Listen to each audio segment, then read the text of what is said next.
बड़ा हदफ, over confidence या नाकिस planning. Pakistan को पहले टी20 मैच में ऑस्ट्रेलिया ने 29 रन से शिकस्त दे दी। 94 रन हदफ के जवाब में कौमी टीम 9 विकेटों पर 64 रन बना सकी। बारिश से मुतासरा टी20 मैच 7 ओवर्स तक महदूद किया गया था। रिजवान 11 इब्तदा में ही लड़खड़ा गई।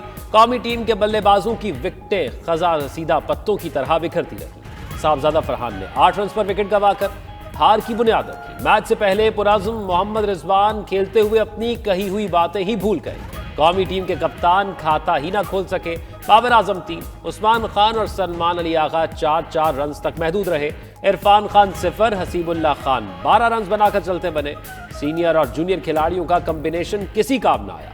खिलाड़ी रस्मी तौर पर विकेट पर आते और फौरी लौट जाते। किसी बैटर ने जिम्मेदारी महसूस करते हुए विकेट पर ठहरना मुनासिब ना समझा।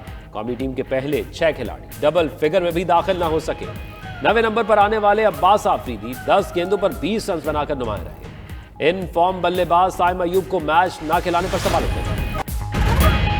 टॉस जीतकर ऑस्ट्रेलिया को बैटिंग की दावत देना महंगा पड़ा। बारिश से मुतासरा मैच में ऑस्ट्रेलियाई बल्लेबाजों की चौकों छक्कों की बरसात। ग्लेन मैक्सवेल का कौमी बॉलर्स पर लाठी चार्ज। 19 गेंदों पर 43 रन की धुआंधार इनिंग्स खेली। मार्कस स्टोइनिस 7 गेंदों पर 21 रन बनाकर नाकाबिले शिकस्त रहे। मैथ्यू शॉर्ट 7, जेक फ्रेजर और टिम डेविड 9 रन बनाकर आउट हुए।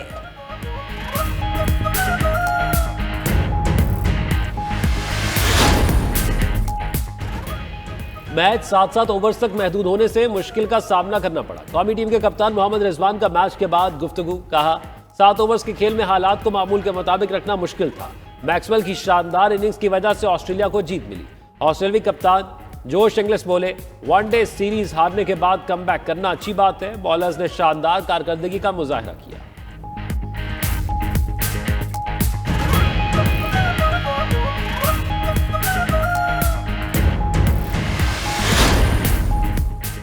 भारतीय हठधर्मी और आईसीसी की खामोशी। ब्रॉडकास्टिंग राइट्स खरीदने वाली कंपनी का सब्र जवाब दे गया।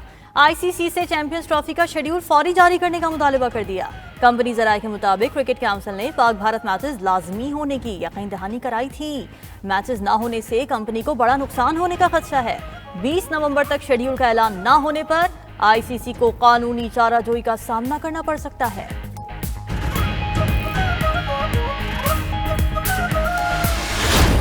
मुस्लिम लीग का और पाकिस्तान पीपल्स पार्टी का मुआहिदा हुआ, उसका खिलाफ वर्जी हो रहा है। और ये जो मंसूबा है इसका अप्रूवल तब हुआ था जब मैं मसरूफ़ था 26th अमेंडमेंट का जदोजहद कर रहा था। पीठ पीछे इसको अप्रूवल दिया गया, वो भी मेरे पार्टी के मेंबरान के साथ ऑन द रिकॉर्ड एतराज़ात के बावजूद। जिस तरीके से हुकूमत आगे बढ़ रही हैं वो तो इस पर कंसेंसस नामुमकिन होता जा रहा है। बिलावल भुट्टो ने आईनी बेंच की तश्कील पर तहफ़्फ़ुज़ात का इजहार कर दिया। मुस्लिम लीग नून पर मुआहिदे की खिलाफ वर्जी का भी इल्ज़ाम। चेयरमैन पीपल्स पार्टी का कहना है जुडिशल कमीशन से एहतजाजन अलग हुआ। अगर जुडिशल कमीशन में होता तो आईनी बेंच में फ़र्क पर बात करता। हुकूमत आइन साजी के वक्त की गई बातों से पीछे हट गई। दही सिंध से सुप्रीम कोर्ट में जजेस होते तो बराबरी की बात करता। हमें इंसाफ के सबसे बड़े इदारे में बराबरी की नुमाइंदगी चाहिए। एक मुल्क में 2 निज़ाम नहीं चल सकते। वफाकी आईनी बेंच में अलग अलग, सिंध के लिए अलग तरीका इख्तियार किया गया। सिंध के साथ बार बार तफरीक और अलग सलूक नजर आता है। वजीर आला सिंध को कहा है चीफ जस्टिस से रजू करें। कुछ जजेस का तरीका है कि बेंच से सियासत करें। चीफ जस्टिस और आईनी बेंच के सरबरा को गैर मुतनाज़ होना चाहिए। मैं 26वीं तरमीम में मसरूफ था। हुकूमत ने पीठ पीछे कैनाल्स की मंजूरी दी। हम नई नहरों पर इत्तफाक नहीं करते।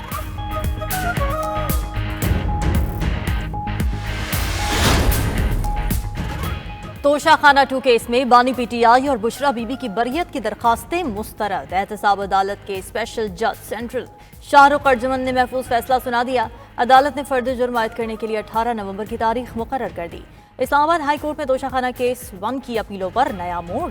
नैब की बानी पीटीआई और बुशरा बीबी का केस रिमांड बैक करने की इस्तदा। चीफ जस्टिस आमिर फारूक ने कहा पहले अली जफर को सुन लेते हैं।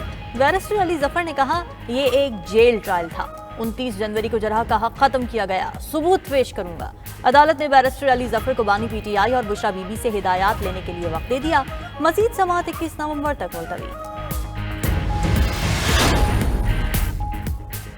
बानी पीटीआई ने पार्टी मुखालिफ इकदाम पर सुप्रीम कोर्ट में आईनी दरखास्त दायर कर दी। बुनियादी हकूक की खिलाफ वर्जी पर जुडिशल इंक्वायरी की इस्तदा।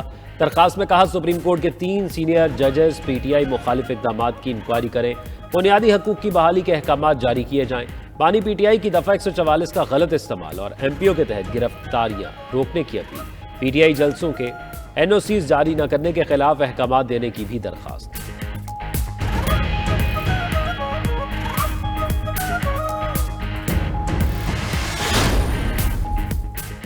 सुप्रीम कोर्ट के आईनी बेंच ने कई दरखास्तें निपटा दी। बेबुनियाद मुकदमेबाजी पर जुर्माने भी आयद। पीडीएम हुकूमत में कानून साजी को गैर आईनी करार देने की दरखास्तें खारिज। दरखास्त गुजारों को 20-20 हज़ार रुपए जुर्माना। गैर मुल्की असासों और बैंक अकाउंट्स के खिलाफ दरखास्त भी 20 हज़ार रुपए जुर्माने के साथ मुस्तरद। पाकिस्तानियों की गैर मुल्की खातून से शादियों पर पाबंदी की इस्तदा करने वाले को 20 हज़ार रुपए जुर्माना। बेंच ने आरिफ अलवी की बतौर सदर तकर्री के खिलाफ दरखास्त पर दोबारा नोटिस जारी करने की हिदायत कर दी।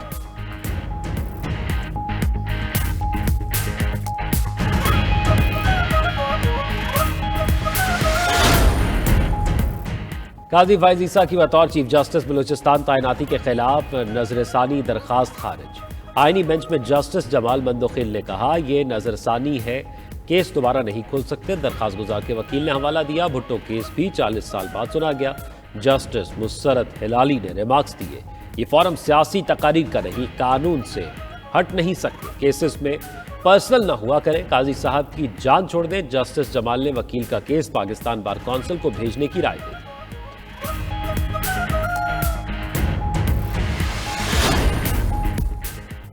लाहौर में एयर क्वालिटी इंडेक्स 1217 तक पहुंच गया। लाहौर फिर आलूदा तरीन शहरों में सरे फहरिस्त। मुल्तान, रावलपिंडी और इस्लामाबाद की फजा भी आलूदा। फजाई आलूदगी के बायस आंख, नाक और गले के मरीजों में इजाफा। महकमा तहफ़्फ़ुज़ माहौलियात की शहरियों को गैर ज़रूरी सफ़र से गुरेज की हिदायत। मास्क का इस्तेमाल लाजमी बनाएं। उधर महकमा मौसमियात की याद से पंजाब में बारिश की पेश गोई। लाहौर, गुजरावाला, फैसलाबाद, रावलपिंडी समेत दीगर शहरों में बारिश का इम्कान है। उधर डीरबाला, कुमराट और सवात के पहाड़ों पर बर्फबारी ने मौसम मजीद सर्द कर दिया। लोवारी टनल, लोवारी टॉप ने भी सफेद चादर ओढ़ ली।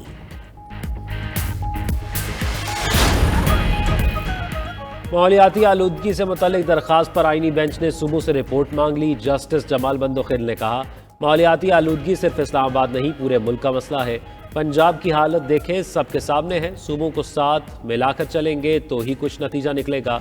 जस्टिस मोहम्मद अली मजहर बोले, इस्लामाबाद की माहौलियाती एजेंसी की रिपोर्ट के मुताबिक तो सब अच्छा है, केस में सब मामला देखेंगे। जस्टिस अमीनुद्दीन खान ने रिमार्क्स दिए, सिर्फ कागजी कार्रवाई से काम नहीं चलेगा, अमली इकदाम करें, तफसीली रिपोर्ट दें, आइंदा समात पर मुकदमा निपटा देंगे। जस्टिस मुसरत हिलाली ने कहा मुल्क में हर जगह हाउसिंग सोसाइटीज़ बनाई जा रही हैं, खूबसूरत मकामात आलूदगी का शिकार हो चुके हैं। जस्टिस नईम अख्तर का कहना था कुदरत ने हमें सरखेज़ ज़मीन दी, लेकिन सब इसे ख़त्म करने पर तुले हुए हैं। बेंच ने वफाक और सूबों से माहौलियाती आलूदगी के खात्मे के लिए इकदाम की रिपोर्ट 3 हफ्तों में तलब कर दी।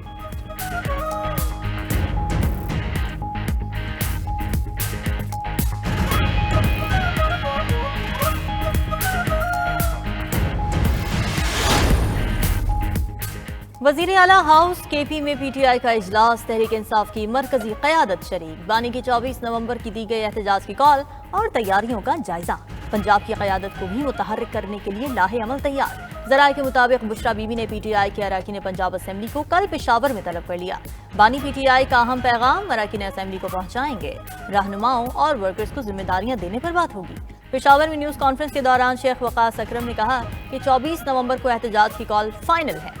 26 तरमीम के तहत निज़ाम को बांध दिया गया है। पाकिस्तान जमहूरियत का कब्रिस्तान बन चुका है।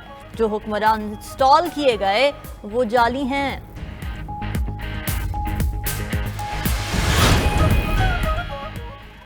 आइन ने हमें एहतजाज का हक दिया है, हम एहतजाज के लिए हर वक्त और हर दम तैयार हैं। वज़ीर आला खैबर पख्तूनख्वा अल-यमीन गंडापुर का कहना है एहतजाज की हिकमत अमली बना ली है, अभी बता नहीं सकता।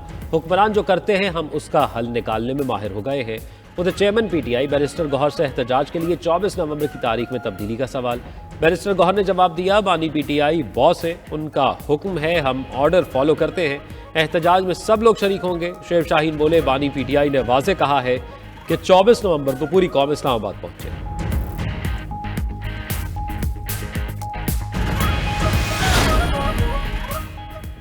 आइन में कहाँ लिखा है कि एक सूबे का वजीर आला हर माह फेडरेशन पर चढ़ाई करेगा? वजीर इत्तलात पंजाब अज़मा बुखारी का अली अमीन गंडापुर को जवाब। अदलिया से अली अमीन गंडापुर से सूबों के फंड्स का हिसाब लेने का मुतालबा। मजीद बोली, अडियाला जेल का कैदी खूनी इनकलाब के ख्वाब देख रहा है। वजीर इत्तलात सिंध शर्जील मेमन ने कहा, मुल्क को यरगमाल बनाने की एक और कॉल आ गई। तहरीक इंसाफ की अनारकी और इंतशार की कोशिश भी नाकाम होगी। एहतजाज की आड़ में दोबारा 9 मई नहीं होने देंगे। सियासत में जो आलूदगी और नफरत फैलाई गई, उसके नताइज लंदन में नजर आ रहे हैं।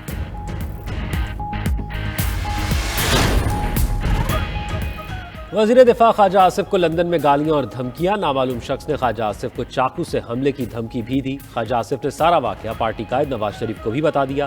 कहा, ताक़ुब करने वाले शख्स के साथ एक औरत भी मौजूद थी।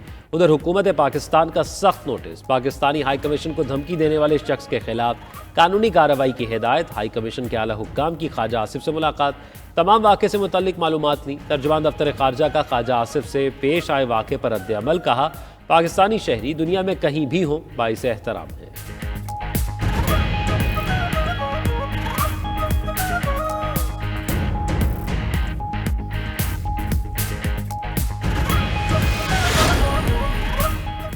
IMF मिशन की आज सूबाई हुकूमतों की नुमाइंदगान से मुलाकात तय। सूबों में ज़राई आमदन पर टैक्स के नफाज के लिए पेशरफ्त का जायजा लिया जाएगा। ज़राए के मुताबिक चारों सूबे टैक्स वसूली के लिए 31 अक्टूबर तक कानून साजी करने में नाकाम। सिर्फ पंजाब काबीना ने बिल की मंजूरी दी। KP हुकूमत ने भी सिर्फ मुसव्विदा ही तैयार किया।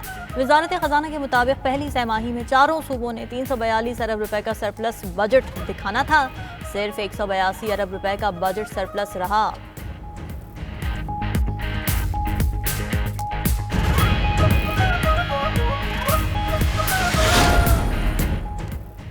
सिंध के 18 अजला में ज़िमनी बल्दियाती इलेक्शन के लिए पोलिंग खत्म। वोटों की गिनती जारी। कराची, लाड़काना, सखर, कंबर शाहदाद कोट, जैकबाबाद में वोटिंग हुई। नवाब शाह, हैदराबाद, शिकारपुर, नौशहर फिरोज, घोटकी, टंडुआला यार और दीगर शहरों में भी वोट डाले गए। 167 पोलिंग स्टेशन में से 136 इंतहाई हसास करार दिए गए। सिक्योरिटी के सख्त इंतजाम, पुलिस और रेंजर्स की नफरी तैनात।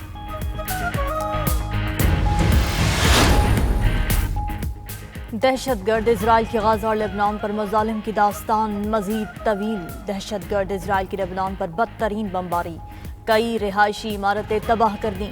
खातून सहाफ़ी सकीना मंसूर समेत 78 अफराद शहीद, 122 जख्मी हो गए। गाजा में भी सहूनी फजाइया के हमले। जबालिया कैंप में घर पर बमबारी। बच्चों समेत 10 अफराद शहीद। 24 घंटे में मजमूई तौर पर 25 फ़लस्तीनी जामे शहादत नोश कर गए। उधर हिजबुल्लाह का पहली बार तल अवीव में इजरायली फौजी हेडक्वार्टर पर ड्रोन हमला। इजरायली फौज को नुकसान पहुंचाने का दावा। इजरायली हुकाम ने तल अवीव हमले पर ताहाल मौक़िफ़ नहीं दिया। जनूबी लेबनान में झड़पों में 6 इजरायली फौजियों की हलाकत की तस्दीक कर दी।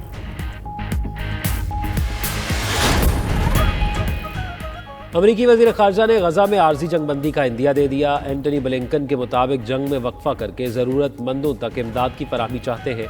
इसराइल ने गजा में अपने मकासद हासिल कर लिए हैं। ये जंग खत्म करने का वक्त होना चाहिए। उधर यूरोपीय यूनियन की खारजा पॉलिसी के चीफ जोसेफ बोरेल ने इसराइल से सियासी ताल्लुकात खत्म करने पर गौर शुरू कर दिया। बोले, इसराइली हुकूमत इंसानी हकूक पर खदशात दूर करने में नाकाम रही।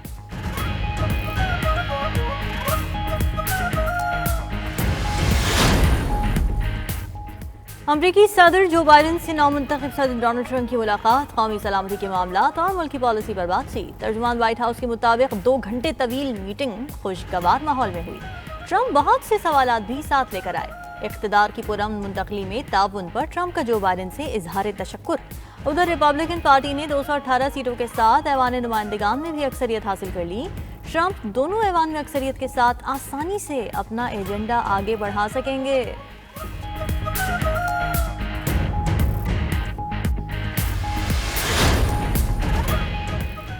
नौमंतखब अमरीकी सदर दिफाई इदारे पेंटागन के अफसरान को बरतरफ करने को तैयार। अबूरी टीम ने लिस्टें बनाने का काम शुरू कर दिया। मुमकिना तौर पर जॉइंट चीफ ऑफ स्टाफ भी शामिल हो सकते हैं। बरी, बहरी और फ़ज़ाई अफवाज समेत नेशनल गार्ड्स के सरबराह भी मुमकिना तौर पर बरतरफ हो सकते हैं। डोनाल्ड ट्रंप हमेशा दिफाई इदारों के अफसरान को कड़ी तनकीद का निशाना बनाते रहे हैं।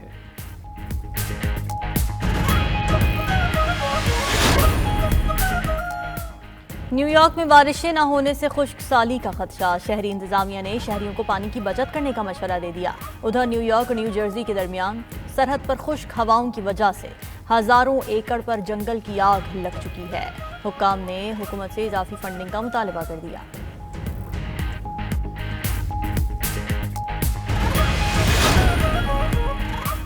नई दिल्ली के हुक्काम ने स्मॉग में कमी के लिए अनोखा तरीका ढूंढ लिया। ज्यादा स्मॉग वाले इलाकों में ड्रोन से पानी का छिड़काव जारी।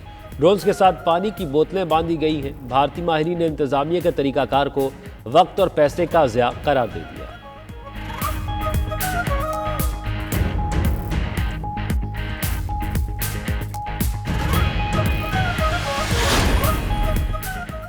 भारत का खेल से खिलवाड़ जारी। मोदी सरकार ने क्रिकेट के बाद कबड्डी टीम को भी पाकिस्तान आने से रोक दिया। पाकिस्तान और भारत के दरमियान आइंदा हफ्ते करतारपुर में कबड्डी मैच खेला जाना था। फेडरेशन के मुताबिक मैच की तमाम तैयारियां कर रखी थीं। भारत के फैसले से शायकीन को मायूसी हुई।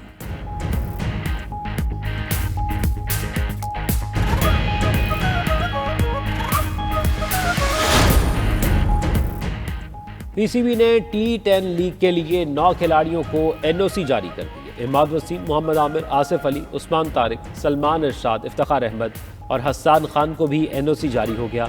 उसामा मीर को बिग बैश खेलने की इजाजत मिल गई।